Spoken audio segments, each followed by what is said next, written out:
Hello, ഈ photo ഉണ്ടോ? ഈ ഫോട്ടോയിലുള്ള ആൾ ഞാൻ തന്നെയാണ്. ശരിക്കും അന്ന് എനിക്കൊന്നു 2020 ആ സമയത്ത് എൻ്റെ ഒരു ഫോട്ടോയാണ്. 2020, 2021 അന്നൊക്കെ എനിക്കൊന്ന് 38 കിലോയേ ഉള്ളൂ. ഞാൻ വളരെ മെലിഞ്ഞിട്ടുള്ള ശരീരത്തുകയായിരുന്നു എനിക്ക്. അപ്പോൾ നമ്മൾ എവിടെയൊക്കെ പോകുമ്പോഴാണെങ്കിൽ എല്ലാവരും പറയും കഴുത്തിന് ചുറ്റും എല്ലാണല്ലോ, എല്ലിനകത്ത് വെള്ളം നിറച്ച് വെക്കണമെന്നോ, പിന്നെ എന്താ പറയുക, വീട്ടിലൊന്നും കഴിക്കാൻ തരത്തില്ലേ, ഒന്നും കഴിക്കത്തില്ലേ, നീ എന്തെങ്കിലും വാങ്ങി കഴിക്കുക, ഇങ്ങനെ കുറേ നല്ല നല്ല ക്വസ്റ്റ്യൻസ് വന്നുകൊണ്ടിരുന്നായിരുന്നു. എനിക്കിത് പറയാൻ കാരണം, ഞാൻ ഇന്നലെ എൻ്റെ ഫ്രണ്ടുമായിട്ട് ഇന്നലെ ഒരു കടയിൽ പോയി. അപ്പോൾ ഉണ്ടായിരുന്ന സെയിൽസ്മാൻ കൊച്ചക്കൻ നോട് ഞങ്ങൾ കഴിക്കുന്ന ഫുഡ് ഒരു ഐറ്റമാണ്, അത് ഗ്രാമ തൂക്കി കൊടുക്കുന്ന സാധനം. അപ്പം നമ്മൾ ചോദിച്ചു ഇത്ര ഗ്രാമ. അപ്പോൾ പുള്ളി എന്നോട് പറഞ്ഞു, നീ ഇത്രയാ ഗ്രാം വാങ്ങിച്ചോ, ഇതൊക്കെ കൊടുക്ക്, ഇവള് നന്നാവട്ടെ എന്ന് പറഞ്ഞു.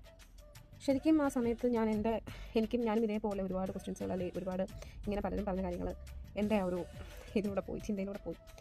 അപ്പോൾ നമ്മൾ ശരിക്കും വണ്ണം വെച്ചാലും കുഴപ്പമാണ്, വണ്ണമില്ലെങ്കിലും കുഴപ്പമാണ്. ശരിക്കും എന്താണ് ഇവർക്ക് വേണ്ടതെന്ന് നമുക്ക് മനസ്സിലാവുന്നില്ല. മീൻസ് വണ്ണമില്ലെന്നുണ്ടെങ്കിൽ ഞാൻ ഈ പറഞ്ഞ ക്വസ്റ്റ്യൻസ് നമ്മൾ അറ്റൻഡ് ചെയ്യേണ്ടി വരും. ഈ വണ്ണം വെച്ച് കഴിഞ്ഞാലോ, ഇപ്പോൾ എല്ലാവരും എന്നോട് പറയും, ഇത് വണ്ണം വെച്ച് ഇത്രയും ഭയങ്കര വണ്ണമാണ്, നീ ഇത്രയും വെക്കാവൂ, ഇതിനപ്പുറം പോകരുത്, അല്ലെങ്കിൽ നീ ഇതിലൂടെ കുറയ്ക്കണം. പിന്നെ ചിലർ നമുക്ക് പ്രിയപ്പെട്ടവരൊക്കെ ചോദിക്കും, ഇതെന്ത് നീരാണോ, ഇത്രയും മുഖം വീർത്തു, മുഖം വണ്ണം വെച്ചു. അപ്പം ഞാൻ ഈ 2 സ്റ്റേജിലൂടെ കടന്നു പോയ ആളാണ്. വണ്ണമില്ലാത്തപ്പോഴും വണ്ണം വെച്ചപ്പോഴും ഒക്കെ ഈ ചോദ്യങ്ങൾ ഒരു മാറ്റവും ഇല്ല. എന്തല്ലേ?